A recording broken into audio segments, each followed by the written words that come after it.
साथियों, आपत्ति आप ज़रूर लगाना। भयंकर तरीके से नंबर बढ़ने वाले हैं। लेवल 1 में कितने नंबर बढ़ेंगे, लेवल 2 में कितने नंबर बढ़ेंगे, आपत्ति लगाने के बाद साथियों मैं आपको इस वीडियो में बताना चाहूँगा।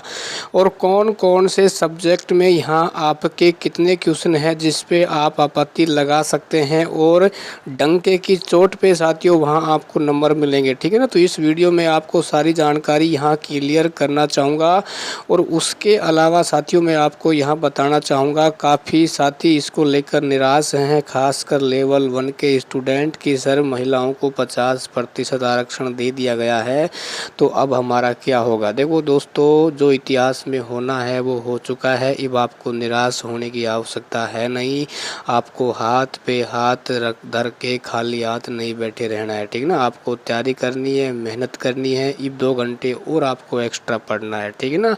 देखो, जीवन में जो हो जाता है उसके प्रति आपको ज़्यादा दुख है वो वहाँ पे जताना नहीं चाहिए। ठीक है ना। नहीं तो आपको ही नुकसान होगा, क्योंकि भाई देखो, सरकार ने जो आदेश जारी कर दिया है, ये ऐसा तो होगा नहीं कि भाई आप करो और आप ये चाहो कि नहीं साहब इसको वापस लो, है ना। अपना टाइम बर्बाद करना है। ठीक है, मेहनत करो बस 2 घंटे और आप फालतू पढ़ो। अब देखो दोस्तों, बात कर लेते हैं कि जो काफ़ी आपत्तियां लगाई गई हैं। देखो, हर सब्जेक्ट में आपत्ति वाले क्वेश्चन है, चाहे साइकोलॉजी हो, चाहे संस्कृत हो, चाहे हिंदी हो, एसएसटी हो, है ना, चाहे मैथ साइंस हो, चाहे संस्कृत हो। हर सब्जेक्ट में क्या है, आपत्ति वाले क्वेश्चन है। और मैं तो सभी साथियों को इतना ही निवेदन करना चाहूँगा, भाई जिनके नंबर कम हैं, यानी पास मार्किंग से यदि आप 2 या 3-4 नंबर पीछे हैं, तो आप ज़रूर आपत्ति लगाएं। साथियों, जितनी ज़्यादा आप आपत्ति लगा सकते हैं लगाइएगा। 4, 5, 10, 15 कैंडिडेट आपस में मिल के लगाओ, ताकि आपको वहाँ ज़्यादा बजट आपका वहाँ नहीं लगे, है ना। देखो भाई, आपत्ति लगाओगे तो निश्चित तौर से साथियों आपको वहाँ कुछ ना कुछ नंबर मिलेंगे, क्योंकि मैंने भी यहाँ पे चेक किया है, काफ़ी ऐसे क्वेश्चन हैं जिस पे आपको वहाँ निश्चित तौर से साथियों बड़ा फ़ायदा होने वाला है। ठीक ना। क्योंकि लेवल 1 में जैसे आपत्ति लगेगी तो इसको भी फ़ायदा मिलेगा। लेवल 2 में भी यदि आप आपत्ति लगाओगे तो भी आपके नंबरों में बढ़ोतरी है वो ज़रूर देखने को मिलेगी।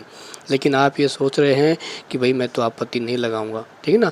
देखो, नुकसान आपको ही होगा।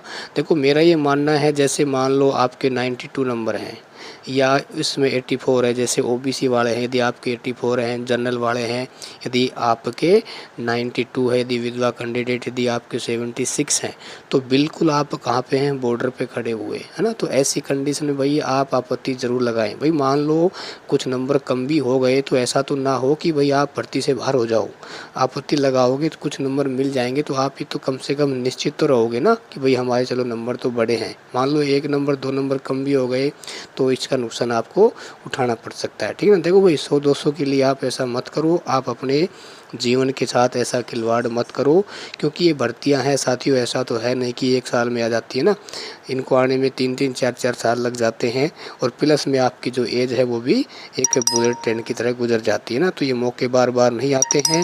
देखो, छोटी सी लालच के लिए आप आपत्ति लगाना ना भूलें। तो सभी साथियों से मेरा निवेदन है, चाहे आप लेवल 1 में हो चाहे लेवल 2 में हो, आप आपत्ति ज़रूर लगाएं। यदि आपके ज़्यादा क्वेश्चन हैं तो 6-7 साथी आपस में मिल जाएं। ठीक है ना। तो उनका बजट है, आप आपस में जो भी हो सकता है आपस में सभी साथी मिलके उनको क्या कर लेना, एडजस्ट कर लेना। ठीक है ना। क्योंकि आपका भविष्य का सवाल है। मैं फिर बता देता हूँ, फाइनल आंसर की में निश्चित तौर से आपके स्कोर कार्ड में परिवर्तन भी होगा। यदि बोर्ड नॉर्मलाइजेशन करता है तो फिर भी परिवर्तन होगा। यानी अभी आपके पास 2 ऐसे मौके हैं जहां आपके स्कोर कार्ड में साथियों परिवर्तन हो सकता है।